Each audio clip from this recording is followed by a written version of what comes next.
Assalamualaikum warahmatullahi wabarakatuh.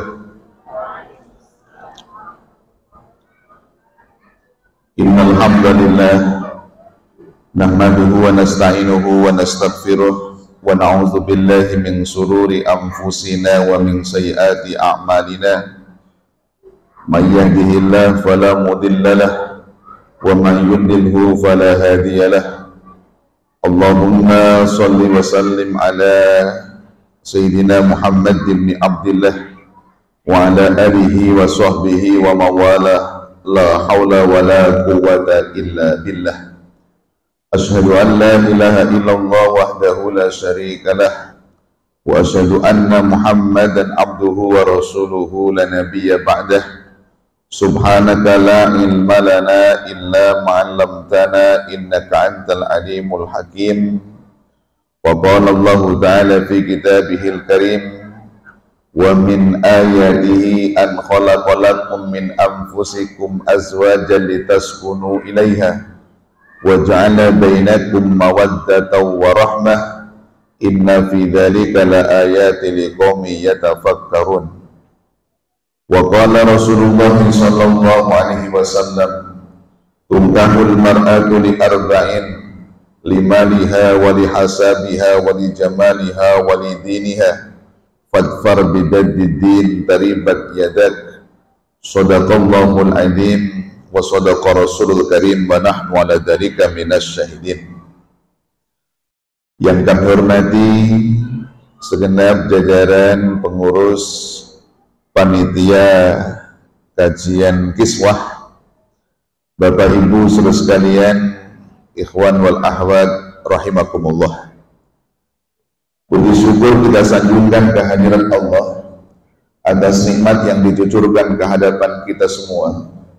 Salawat beriring salam semoga senantiasa tercurah limpahkan keharibaan pembawa pelita Islam, junjungan agung baginda Rasulullah Muhammad sallallahu alaihi wasallam, para keluarga, para sahabat, serta para pengikutnya hingga di akhir zaman.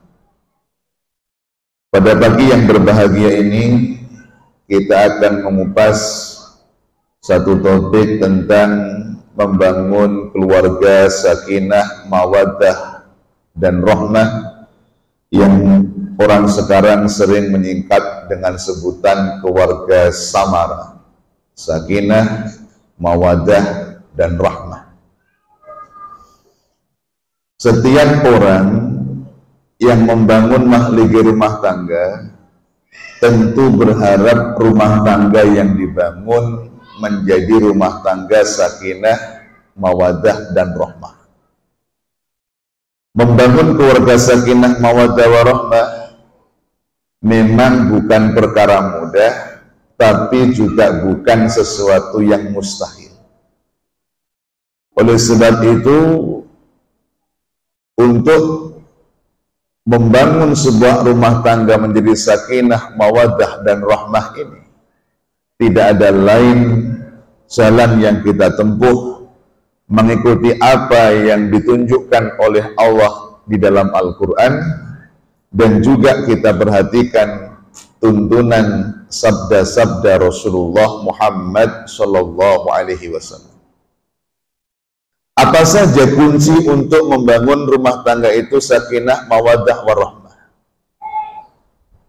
Ada beberapa kata kunci yang diberikan oleh Allah dalam Quran ataupun apa yang dijelaskan dalam hadis Nabi. Kata kunci yang pertama, hendaklah sepasang suami istri saling mengenal satu sama lain. Ya. Maka dalam Quran kita diingatkan, ya ayyuhan nas inna khalaqnakum min dzakarin wal untha wa ja'alnakum syu'uban wa qabaila lita'arafu inna akramakum indallahi atqakum. Wahai manusia, aku ciptakan kalian dari laki-laki dan perempuan, bersuku-suku dan berbangsa-bangsa, agar satu sama lain saling mengenal. Ingatlah sesungguhnya yang paling mulia di sisi Allah adalah orang yang paling bertakwa.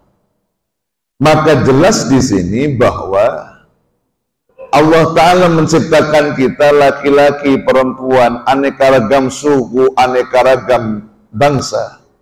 Tidak ada lain diharapkan oleh Allah adanya perbedaan-perbedaan ini agar kita saling mengenal satu sama lain. Termasuk sepasang suami istri. Ya, namanya sepasang suami istri itu pasti laki-laki dan perempuan. Kalau sepasang suami istri sama-sama laki atau sama-sama perempuan, masalah itu. Ya, LGBT berarti. Karena sama-sama laki-laki dan perempuan, maka berlaku ayat ini. Hendaklah dia saling mengenal. Begitu juga sepasang suami istri, itu bisa jadi punya latar belakang, suku dan bangsa yang berbeda. Maka juga kita diperintahkan untuk ta'aruf. Maka dalam Islam, sebelum orang menikah, lalu kemudian dibolehkan oleh Rasulullah melakukan ta'aruf terlebih dahulu. Mengenali calon pasangannya. Siapa dia, siapa namanya, di mana tempat tanggal lahirnya, ayah ibunya siapa, berasal dari daerah mana, apa agamanya, apa pekerjaannya, dan seterusnya. Dibolehkan dalam Islam. Bahkan saking pentingnya ta'aruf, mengenali pasangan, sampai dalam Islam yang asal muasalnya nazar, memandang lain jenis itu hukumnya haram, tapi dalam kerangka untuk menikah, seorang suami atau seorang calon suami boleh memandang, melihat calon istrinya. Suatu ketika seorang sahabat datang menemui Rasulullah, "Ya Rasul, aku ingin menikah." Kata Rasulullah, "Sudahkah kau lihat calon istrimu?" "Belum ya Rasulullah." Ya, apa perintah beliau? Lihatlah calon istrimu. Karena dengan melihat calon istrimu itu akan bisa melanggengkan kelak rumah tanggamu. Kita paham betul konteks masyarakat Arab pada masa Rasulullah rata-rata pakai niqab, pakai cadar. Ya. Sahabat Nabi itu mungkin, dugaan saya, mungkin perempuannya suaranya mungkin merdu. Jadi kayaknya sih cantik kalau lihat suaranya. Menganggap tidak perlu melihat. Tapi oleh Nabi justru diperintahkan untuk melihat. Kenapa kok sampai seperti itu dibolehkan? Karena dalam kerangka untuk ta'aruf. Itu secara lahiriah. Yang lebih penting adalah mengenali pasangan kita, suami istri, secara batiniah. Artinya kepada al-al yang lebih prinsip. Ya, harus kita kenali. Termasuk beraneka ragam suku bangsa harus dikenali. Karena benar kata pepatah, tak kenal maka tak sayang, tak sayang maka tak cinta, tak cinta maka tak kawin. Ya, nggak jadi nikah. Maka ta'aruf ini penting. Termasuk yang sudah berumah tangga sekalipun. Kan ta'aruf awal sebelum nikah ini kan hanya perkenalan yang dasar. Tapi mengenali pasangan kita yang sesungguhnya adalah ketika sudah menikah. Sehingga tahu apa kebiasaannya, apa kesukaannya, apa yang dibencinya, apa makanan favoritnya, apa minuman favoritnya, apa yang paling dia tidak suka. Kenapa? Karena fakta di lapangan, Bapak Ibu Saudara sekalian, banyak problem rumah tangga disebabkan karena sepasang suami istri tidak saling mengenali dengan sesungguhnya. Apalagi kalau bicara latar belakang budaya. Saya katakan ya, kalau akhlak ya, itu semua suku bangsa sama. Jujur itu baik, bohong, dusta itu buruk, sama. apapun sukunya, apapun bangsanya akan mengakui itu. Tapi ukuran kelemah lembutan, ukuran kesopanan itu berlaku lain adat, lain budaya, ya, lain belalang, lain lubuk ikannya, beda. Contoh misalkan, wanita itu yang dianggap sopan di hadapan suaminya itu parameternya apa? Maaf ya, bagi kita yang mungkin dari masyarakat Solo atau Jogja, salah satu ukuran pada biasanya masyarakat punya satu standar. Salah satu tanda wanita ini sopan di hadapan suaminya, suaranya harus lebih rendah dibandingkan suaminya. Ada wanita Solo ditanya sama suaminya, dari mana dik? Dari pasar mas. Sopan. Ada wanita Solo ditanya suaminya, dari mana dik? Pasar. Nggak sopan itu. Tapi ada daerah tertentu intonasi suara nggak jadi masalah. Anda datang ke Sumatera Utara, suami nanya ke istrinya, dari mana kau? Pasar bang. Nggak masalah. Loh, ini budaya Pak. Sehingga dengan kita kenali, oh wajar, istri saya Pak Ustadz memang kalau suaranya mekik-mekik tapi hatinya lembut. Yang satunya bilang, Pak Ustadz, justru kalau istri saya makin lembut itu menunjukkan makin marah dia. Lihat, ini budaya hanya bisa kita dapatkan kalau kita saling mengenali satu sama lain. Ya, ini bukan hanya di Indonesia. Anda kalau datang ke Mekah dengan ke Madinah, itu beda suasana. Mekah itu letak geografisnya panas. Rata-rata orang profesinya pedagang. Karena tidak ada lahan subur di Mekah. Beda dengan Madinah. Madinah itu wilayah yang cukup subur. Maka kurma-kurma yang kita ada di negeri ini yang berasal dari Saudi Arabia, rata-rata itu disupport dari kawasan Madinah. Penduduk Madinah rata-rata dulu pada masa Nabi adalah petani, agraris.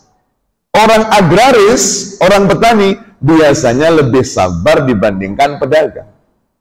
Petani itu nanam sekarang nunggu panen 4 bulan lagi. Kalau tebu bisa setahun sekali. Pedagang, dagang hari ini harus untung hari ini. Maka ini berbeda, Pak. Pola pikir berbeda. Lah, maka sepasang suami istri harus saling mengenali. Oh, suami saya itu Pak Ustadz memang kelihatannya galak kalau lihat mukanya, tapi hatinya lembut. Tapi sebaliknya, justru kalau makin diam, dia itu makin marah Pak Ustadz. Harus paham. Saya kebetulan pernah ceramah di wilayah Kepri, wilayah Kepulauan Riau, ya, saya tidak usah sebutkan daerahnya, tapi ada. Di wilayah Natuna itu ada satu daerah, kalau orang tua marah sama anaknya, itu justru apabila dia suaranya makin berirama, itu anak makin takut, Pak. Jadi kalau hanya ngomong biasa, marah biasa, nggak masalah. Tapi kalau sudah, oh engkau nak, kalau sudah begitu marah itu, ya, anak makin takut itu. Nah, ini namanya budaya. Ya. Oleh sebab itu sepasang suami istri harus kenali betul. Ya, termasuk bagaimana cara membangunkan suami. Itu ternyata satu sama lain orang-orang itu berbeda. Maka kata kunci pertama membangun rumah tangga adalah saling mengenali sepasang suami istri ini. Ini kunci pertama. Kemudian kunci yang kedua, untuk menjadi sakinah mawaddah warahmah, sepasang suami istri hendaknya saling menjaga rasa cinta dan kasih sayangnya satu sama lain. Ini kelihatannya klais, kelihatannya klasik. Dan mungkin ada yang bertanya, Pak Ustadz, bukankah orang kalau sudah menikah itu saling cinta, saling sayang? Kenapa pula kemudian Kalau pengen jadi rumah tangga sakinah perlu mempertahankan cinta dan kasih sayang. Ketahuilah bersama bahwa Allah Ta'ala mensyariatkan pernikahan itu sendiri. Harapannya muncul itu. Kalau kita telusuri makna sakinah, mawaddah, warahmah dalam Quran, Allah Ta'ala berfirman, ya, wa min ayatihi an khalaqalakum min anfusikum azwajan litaskunu ilaiha wa ja'ala bainakum mawaddatan wa rahmah inna fi dzalika laayatin liqaumin yatafakkarun. Dan di antara tanda-tanda kebesaran Allah, aku ciptakan kalian berpasangan dari jenis kalian agar ada ketenangan dan akan muncul rasa cinta dan kasih sayang di antara keduanya. Sesungguhnya dalam hal ini terdapat tanda kebesaran Allah bagi orang-orang yang mau berfikir. Maka jelas dalam ayat ini pilar rumah tangga yang diharapkan oleh Allah, kita diminta untuk menjaga pertama sakinah. Apa itu sakinah? Sakinah itu maknanya adalah tenang, ya, tidak ribut, ya. Makanya kalau tadi belajar tajwid ada fathah, ada kasroh, ada dhammah, ada sukun. Sukun itu saku atau akar kata dengan sakinah. Sukun itu artinya diam. Rumah tangga diharapkan juga begitu. Ada kedamaian, ada ketenangan. Kenapa? Dengan pernikahan kok Allah berharap ada kedamaian, ketenangan. Karena orang kalau belum menikah itu bawaannya, jiwanya akan bergejolak. Boleh dibandingkan, kadang-kadang benar juga apa yang dikatakan Bang Haji Roma Irama. Ya, orang itu kalau belum menikah, malam senantiasa terbayang-bayang, siang senantiasa terkenang-kenang, ketika tidur bantal guling hanya sebagai teman, ya, pikirannya pun melayang. Kenapa? Karena masih berpikir siapa yang akan jadi pendamping hidupnya. Belum ada ketenangan, ya, hanya bisa berandai-andai. Kucing kurus mandi di papan si kayu jati. Badanku kurus bukanlah kurang makan, tapi memikirkan dikau si jantung hati. Kalau adik pergi ke hulu, tolong petikkan bunga kamboja. Kalau adik mati dahulu, nantikan abang di pintu surga. Tapi hanya bayang-bayang, hanya ilusi, belum kenyataan. Tapi begitu sudah nikah, akad nikah dipancangkan, maka akan ada ketenangan. Kenapa ketenangan? Karena hasrat jiwanya disalurkan secara halal di hadapan Allah Subhanahu wa Ta'ala. Sebelum menikah memandang lain jenis haram, menyentuhnya haram, memeluknya haram. Tapi begitu sudah menikah, yang asal muasalnya itu haram seketika menjadi halal. Maka itulah yang membuat tenang. Maka Rasulullah bersabda, ya ma'syaras sabab man istata'a minkumul ba'ah falyatazawwaj fa innahu aghaddu lil basari wa ahsanu lil farji. Wahai para pemuda, barang siapa di antara kalian yang sudah punya kemampuan, maka segeralah menikah, karena menikah itu akan bisa menjadi panjangan mata dan bisa menjaga kehormatan diri seseorang. Maka jelas di sini kenapa Allah berharap dengan pernikahan ada sakinah, karena itu tadi. Orang kalau belum menikah bawaannya itu bergejolak, tapi dengan menikah karena sudah bisa menyalurkan secara biologis, ya, hasratnya, harapannya ada ketenangan jiwanya, hidupnya pun tidak sendirian, tapi ada teman sejati, yakni pasangan suami istri. Maka dijaga. Yang kedua namanya mawaddah. Mohon maaf, Mawaddah itu dalam bahasa kita sering diterjemahkan dengan kata cinta. Sementara rahmah sering diterjemahkan dengan sayang.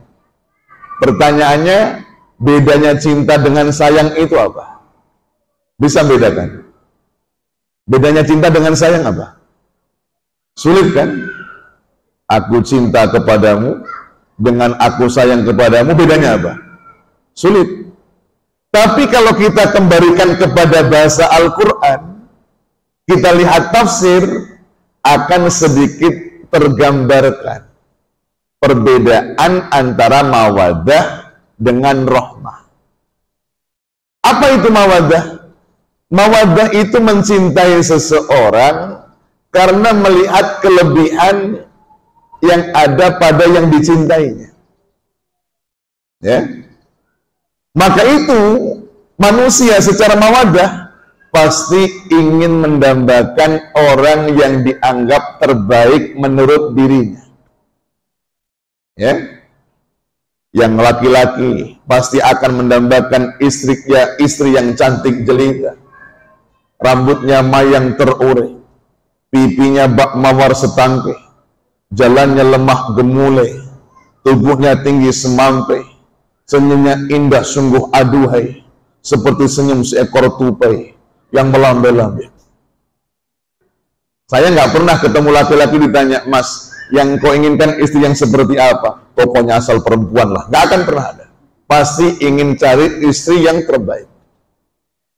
Yang perempuan juga begitu. Bagi akhwat ketika ditanya, yang kau dambakan suami yang seperti apa? Oh, tentu kami berharap sosok suami yang tampan, wajahnya rupawan, tutur katanya sopan, penampilannya menawan, bodinya seperti olahragawan, dompetnya seperti hartawan, namanya Wawan. Itu mawaddah. Dan nggak bisa disalahkan, itu fitrah manusia, pasti berharap begitu. Ya.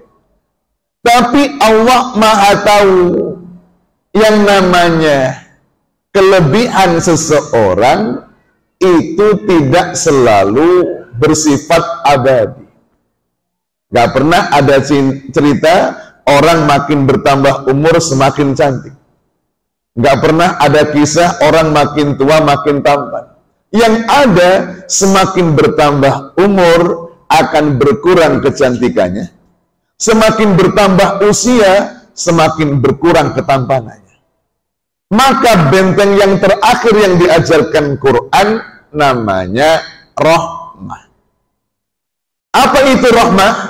Sebagian ulama menafsirkan as-saqawah, yakni mencintai seseorang dengan siap menerima segala kekurangan yang ada pada diri yang dicintai. Ya. Nanti boleh diuji coba. Kalau orang sudah masuk usia 60 tahun, ya, suami tentu akan bisa mengatakan, oh istriku, engkau nggak secantik dulu waktu aku ucapkan akan nikah di hadapan Pak Penghulu. Tapi kasih sayangmu, perhatianmu, kesetiaanmu, pelayananmu, akhlakmu yang menyebabkan aku tetap betah bersama dengan dirimu. Yang istri juga begitu, melihat suami nanti ketika usianya sudah 60 tahun akan mengatakan, oh suamiku, engkau nggak segagak dulu waktu engkau ucapkan ajab kabul di hadapan ayahku, tapi kasih sayangmu, perhatianmu, perlindunganmu, kesetiaanmu, akhlakmu yang menyebabkan aku tetap bersama dengan dirimu. Ini namanya rahmah. Jamaah yang dirahmati Allah Subhanahu wa ta'ala. Maka tiga-tiganya harus kita jaga. Sakinahnya kita jaga, mawaddahnya kita jaga, rahmahnya juga kita jaga. Karena sakinah, mawaddah, rahmah ini ibarat kita menanam pohon. Walaupun saat nikah sakinah, mawaddah, rahmah itu ada, tapi kalau nggak sering kita jaga, kita tidak pelihara, tidak kita pupuk, lama-lama bisa hilang juga. Sama kita nanam pohon. Ketika kita tanam pohon itu subur, ya. Tapi kalau nggak pernah kita siram, tidak pernah kita pupuk, kita tidak bersihkan hambanya, kita tidak hilangkan sesuatu yang mengganggu tanaman ini, maka tanaman lama-lama akan layu. Layu dibiarkan lama-lama akan kering. Kering dibiarkan pun lama-lama akan mati. Sama, cinta dan kasih sayang suami istri juga begitu. Kalau tidak pernah dipupuk, tidak pernah disiram, tidak pernah dibersihkan hambanya, tidak pernah dihilangkan sesuatu yang mengganggunya, maka kasih sayang suami istri lama-lama akan layu. Layu dibiarkan lama-lama akan kering. Kering dibiarkan lama-lama kasih sayang suami istri pun juga akan hilang dalam hatinya. Tapi sebaliknya, kalau tanaman itu sering kita pupuk, sering kita siram, kita bersihkan hama yang mengganggunya, kita singkirkan rumput-rumput yang membahayakan tanaman ini, maka tanaman akan tumbuh subur. Dibiarkan lama-lama akan muncul bunga-bunga yang indah, menghasilkan buah-buah yang ranum untuk kita petik dalam hidup kita. Itulah ibarat cinta kasih sayang dalam sebuah rumah tangga. Kenapa saya sampaikan ini? Bapak Ibu saudara sekalian, dan mungkin saya anggap sebagai adik-adik saya sebagian, karena saya sebagai Ketua Umum Majelis Ulama Indonesia Kota Batam sudah keliling pentingnya untuk mensosialisasikan ketahanan rumah tangga sakinah mawaddah rahmah ini. Kenapa kok penting kami sampaikan? Karena di Kota Batam yang kita cintai ini, di tahun 2022, catatan dari Pengadilan Agama Kota Batam bahwa angka perceraian di Kota Batam ini cukup tinggi. Dalam satu tahun ada kurang lebih 2.100 pasang yang bercerai. Artinya apa? Kalau ada 2.100 pasang yang bercerai, maknanya hari ini ada 2.100 janda, ada 2.100 duda. Belum kalau kita hitung ada sekian ribu anak-anak akibat terjadinya broken home atau gagal dalam membangun rumah tangganya. Tentu imbasnya bagaimana masa depan kehidupan sosialnya, bagaimana masa depan tentang karakternya, bagaimana masa depan ekonominya, bagaimana masa depan kepribadian orang-orang yang gagal dalam membangun rumah tangga ini. Jadi cukup memprihatinkan. Makanya saya di Majelis Ulama Indonesia Kota Batam sampai turun ke sekolah-sekolah di SMA, ke kalangan mahasiswa, ke calon pengantin, bahkan kami pun juga sering berikan penyuluhan kepada pengantin-pengantin yang baru, termasuk pengantin yang lama. Jangan salah ya, 2.100 yang bercerai ini bukan hanya pasangan muda. Ada yang sudah rumah tangganya 30 tahun cerai juga. Ada yang sudah 40 tahun menikah cerai juga. Ketika kita tanya kenapa cerai, kayak nenek, itulah sejak istri saya ini Pak Ustadz punya cucu, dia lebih perhatian sama cucunya dibandingkan saya. Saya nggak pernah diurus lagi. Sampai begitu Pak. Aneh kadang soal-soal kecil bisa menyebabkan retaknya rumah tangga. 5 tahun yang lalu, 2019, saat kita menghadapi pesta demokrasi, hanya gara-gara pilihan pilpres suami istri cerai Pak. Ini fakta. Ada kenyataan, bukan omong kosong. Ya, ini perlu saya sampaikan. Ya, maka saya senang kalau hari ini kita bicara bagaimana bisa menjaga ketahanan rumah tangga, membangun keluarga yang sakinah, mawaddah, warahmah. Jadi kata kunci yang kedua itu tadi. Bagaimana kita bisa menjaga, memelihara ketenangan, rasa cinta dan kasih sayang antara suami istri. Kemudian yang ketiga, untuk membangun sebuah rumah tangga menjadi sakinah, mawaddah, warahmah, hendaknya sepasang suami istri saling menutupi kekurangannya satu sama lain. Maka Quran begitu indah melukiskan. Pasangan suami istri dilukiskan oleh Quran, hunna libasul lakum wa antum libasul lahunna. Wanita itu, istri itu adalah pakaian bagimu, wahai laki-laki. Sementara engkau, wahai laki-laki, para suami, itu pakaian bagi para istri. Mananya apa? Allah melukiskan sepasang suami istri itu seperti pakaian, baju yang kita kenakan. Kalau bapak ibu ditanya, kenapa kita menggunakan pakaian? Apa fungsi utama pakaian kita? Fungsi utama pakaian apa? Untuk menutup aurat. Aurat itu apa? Aurat itu sesuatu yang tak layak untuk dilihat orang lain. Maka dalam rumah tangga juga begitu. Suami istri yang baik harus bisa menutupi kekurangan pasangannya. Jangan mudah mengumbar aib keluarga. Jangan mudah menceritakan kekurangan pasangan kita di hadapan orang lain. Tutupi baik-baik. Ya. Oleh sebab itu, kita diibaratkan itu seperti pakaian. Aib rumah tangga itu boleh dibuka hanya kondisi darurat. Dalam kondisi apa? Aib rumah tangga boleh dibuka. Pertama, dalam kerangka meminta nasihat kepada orang yang terpercaya untuk menyelesaikan masalah rumah tangga kita. Itu boleh. Datang pada ulama yang kita anggap memang dia amanah. Pak Kiai, Pak Tuan Guru, Buya, Pak Ustadz, saya ada masalah rumah tangga. Apa masalahnya? Oh, nggak boleh dibuka, ini rahasia keluarga saya. Ya nggak akan selesai. Ya, pasti harus diceritakan. Tapi benar-benar kita pilih orang yang amanah. Walaupun teman dekat, kawan karib, kalau tahu kawan ini bocor, jangan. Ya, walaupun teman dekat sekalipun.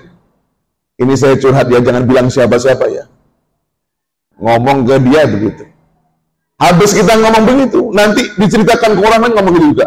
Saya kemarin kedatangan dia curhat ke saya, tapi jangan bilang siapa-siapa ya. Semua orang dibilangnya jangan bilang siapa-siapa, akhirnya semua orang tahu. Hati-hati. Cari orang yang benar-benar amanah, yang kalau kita menceritakan sesuatu yang rahasia, dia bisa jaga rahasia kita, dan kita yakini dia bisa memberikan solusi atas perkara masalah kita. Tapi kalau tidak, simpan baik-baik. Jangan mudah. Apalagi era modern sekarang. Gak curhat ke orang, tapi status muncul. Ya. Susahnya kalau punya istri, terlalu mudah. Ya, memang hanya status, tapi istri baca, oh nyindir saya itu. Problem, ya. Aib rumah tangga boleh dibuka selain dalam kerangka minta nasihat. Kapan? Naudzubillah, kalau sudah berhadapan di majelis hakim. Kalau sudah di pengadilan agama, itu aib keluarga buka-bukaan. Allah boleh aib keluarga buka? Boleh, dalam kerangka meminta keadilan. Kenapa ibu menuntut cerai? Karena Pak Hakim, suami saya tidak pernah memberikan nafkah kepada saya, Pak Hakim. Hakimnya nanya, yang nggak dikasih nafkah lahir apa nafkah batin? Oh, nafkah lahir lancar, Pak Hakim. Nafkah batin. Berapa lama? Siapa saksinya? Panjang. Boleh. Tapi di luar itu, tutup baik-baik aib keluarga kita. Kalau toh ada yang kurang dalam pasangan kita, kita mesti menyadari bahwa ketika kita berumah tangga, kita menikah dengan seorang suami yang bukan malaikat yang mengerti seluruh kemauan kita. Tapi sebaliknya, seorang laki-laki ketika menikahi seorang wanita, ingatlah istrimu itu bukan bidadari yang serba komplit, yang serba sempurna. pasti namanya suami istri ada kekurangan satu sama lain. Maka yang terbaik adalah saling menutupi kekurangan satu sama lain, saling memperbaiki satu sama lain. Itulah kunci yang ketiga yang dikemukakan Quran dengan bahasa hunna libasul lakum wa antum libasul lahunna. Ya. Kemudian yang keempat, kunci membangun rumah tangga, maka sepasang suami istri harus saling menjalankan hak dan kewajiban. Di satu sisi, suami punya hak dan kewajiban kepada istri, tapi istri juga punya hak dan kewajiban kepada suaminya. Dalam Quran, di satu sisi Allah mengatakan, ar-rijalu qawwamuna 'alan nisa. Laki-laki itu adalah pemimpin bagi kaum perempuan. Maknanya, seorang suami itu kepala rumah tangga bagi istrinya. Ada hak. Hanya suami apa? Pemimpin bagi istrinya. Istri harus taat kepadanya. Tapi di sisi lain, suami punya tanggung jawab kepada istrinya. Apa? Wa ashiruhunna bil ma'ruf. Pergaulilah istri itu dengan cara yang ma'ruf, dengan cara yang terbaik. Ada hak dan kewajiban. Bapak Ibu Saudara sekalian, adik-adikku yang dirahmati Allah. Oleh sebab itu, apa yang menjadi hak bagi suami itu menjadi kewajiban istri. Apa yang menjadi hak istri itu menjadi kewajiban suami. Karena dalam perjalanan rumah tangga, ketika ada salah satu hak yang tidak ditunaikan, ketika ada kewajiban yang tidak dijalankan, pasti itu besar atau kecil akan menimbulkan konflik dalam rumah tangga. Hasil survei di Kementerian Agama ketika di ranking apakah penyebab orang itu bercerai di persentase, ya, penyebab paling utama orang bercerai itu apa? Indikatornya kan macam-macam. Ada yang bercerai karena ada pihak ketiga. Ada yang bercerai karena suaminya terlibat kriminal. Ada yang bercerai karena KDRT. Ada yang bercerai karena persoalan ekonomi. Ada yang bercerai karena persoalan salah paham. Ternyata persoalan ekonomi di Kota Batam ini cukup tinggi. Ya, cukup tinggi. Oleh sebab itu, sekali lagi, ya, tidak boleh kita remehkan tentang persoalan hak dan kewajiban ini, termasuk bagi kita yang laki-laki, ya. Karena kemuliaan seorang laki-laki itu diantaranya adalah ketika dia bisa menafkahi istrinya, ya. Ketika seorang laki-laki tidak bisa menafkahi istrinya, tentu sebuah rumah tangga pelan namun pasti ini akan goncang. Ini contoh yang harus kita perhatikan bersama. Tapi ketika hak dan kewajiban itu ditunaikan, baik hak secara lahir ataupun batin, baik kewajiban itu secara lahiriah atau batiniah dijalankan, maka insya Allah rumah tangga akan kokoh. Kemudian yang kelima, ya, sebenarnya saya ada materi PowerPoint yang cukup panjang, tapi saya singkat hari ini. Nanti kita banyak sesi dialog interaktif, tanya jawab. Kemudian yang kelima, untuk menjadikan rumah tangga sakinah mawaddah warahmah, maka sepasang suami istri harus saling tolong menolong untuk semakin mendekatkan diri kepada Allah Subhanahu wa ta'ala. Maka dalam kitab Ihya Ulumuddin, Imam Al-Ghazali mengingatkan, ingatlah salah satu rahasia pernikahan dalam Islam, bahwa tujuan pernikahan dalam Islam di samping untuk menyalurkan kebutuhan biologis secara halal, di samping untuk memperbanyak keturunan umat Rasulullah Muhammad SAW, yang tidak boleh dilupakan oleh orang yang menikah, bahwa menikah dalam Islam juga punya tujuan sepasang suami istri saling tolong menolong bantu-membantu untuk semakin mendekatkan diri kita kepada Allah Subhanahu wa ta'ala. Itulah hakikat baiti jannati, rumah tanggaku adalah surgaku. Bagaimana mengukur, terutama bagi kita yang sudah berumah tangga? Kira-kira rumah tangga saya sudah baiti jannati atau belum? Rumah tangga yang mengantarkan surga ataukah belum? Cara ngujinya mudah. Bagaimana? Bandingkan antara sebelum berumah tangga dengan sesudah berumah tangga. Kalau dia sebelum berumah tangga rajin baca Quran, dia ahli zikir, semangat dalam dakwah, ahli memakmurkan masjid, silaturahimnya bagus, akhlakul karimahnya terjaga, sholat 5 waktunya tekun, puasa Ramadannya istiqomah. Pertanyaannya, sesudah berumah tangga bagaimana? Kalau sesudah berumah tangga, ternyata semakin tekun sholat 5 waktunya, semakin rajin baca Qur'annya, semakin bersemangat dalam dakwahnya, semakin kokoh silaturahimnya, semakin bagus akhlaknya, maka pertanda rumah tangga orang ini sudah mengarah kepada baiti jannati, rumah tanggaku surga. Tapi sebaliknya, kalau orang sesudah berumah tangga semakin acak-acakan sholat 5 waktu, semakin tidak jelas dia Ramadan puasa apakah tidak, semakin tidak terlihat membaca Quran, semakin tidak ada semangat dalam dakwah, semakin tak pernah terlihat memakmurkan masjid, semakin terputus tali silaturahimnya, semakin tidak mencerminkan akhlakul karimah.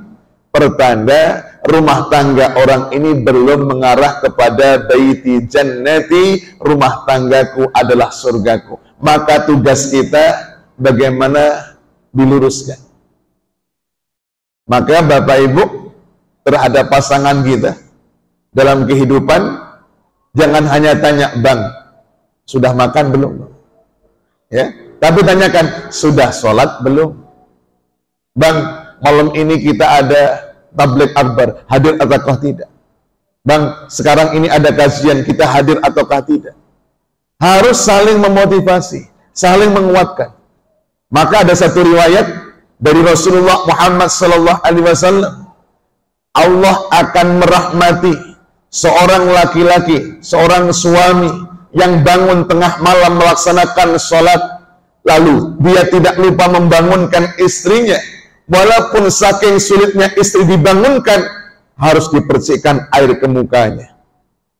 Begitu juga Allah merahmati seorang wanita yang bangun tengah malam melaksanakan salat, dia tidak lupa membangunkan suaminya, walaupun suaminya saking sulitnya dibangunkan, harus dipercikan air ke wajahnya. Allah memberikan rahmat orang-orang yang seperti ini. Kenapa? Karena sekali lagi, bahasa mudahnya, masuk surga jangan sendirian. Kalau kita sudah berumah tangga, ajak seluruh keluarga kita masuk surga bersama-sama. Allah Ta'ala ingatkan, ku anfusakum wa ahlikum naro, pelihara dirimu dan keluargamu dari siksa api neraka. Maknanya apa? Dalam hal kebaikan, dalam hal amal soleh, dalam hal mendekatkan diri kepada Allah, jangan hanya mikiri diri kita, tapi pikirkan juga bagaimana suami kita dan anak-anak kita. Kita yang laki-laki juga begitu. Ketika kita hendak melakukan amal kebaikan, amal saleh, amal kebaikan, amal ibadah, amal yang mendekatkan diri kepada Allah, jangan hanya mikir diri kita, tapi pikirkan bagaimana istri saya, bagaimana anak-anak saya bisa bersama-sama menuju ke surga Allah Subhanahu wa ta'ala. Inilah hal yang harus kita perhatikan, pokok-pokok yang ada di dalam Quran dalam persoalan bagaimana menegakkan sebuah rumah tangga menjadi rumah tangga sakinah, mawaddah, warahmah, rumah tangga yang penuh dengan kedamaian, penuh dengan harmoni, dipenuhi rasa cinta dan dikuatkan dengan kasih sayang. Ya. Inilah mungkin yang bisa kami sampaikan pada kesempatan pagi hari ini. Untuk selanjutnya, silahkan kalau ada hal yang mungkin perlu didiskusikan, kita akan buka sesi dialog interaktif atau sesi tanya jawab karena sekali lagi saya sebagai Ketua Umum Majelis Ulama Indonesia Kota Batam ya sudah keliling banyak mendengar, bukan hanya di wilayah Batam tapi kami sampai ke belakang Padang, ke Bulang dan Galang, bagaimana mengedukasi masyarakat dalam persoalan ketahanan rumah tangga kita untuk menjadi rumah tangga sakinah, mawaddah, warahmah, termasuk dalam kerangka juga untuk menekan angka perceraian yang cukup tinggi di kota Batam yang kita cintai ini. Bapak Ibu Saudara sekalian yang dirahmati Allah, itulah yang bisa kami sampaikan. Untuk selanjutnya kami persilahkan baik dari kalangan ikhwan dan akhwat untuk bertanya atau sesi dialog interaktif, berpendapat, menanyakan sesuatu, minta kejelasan.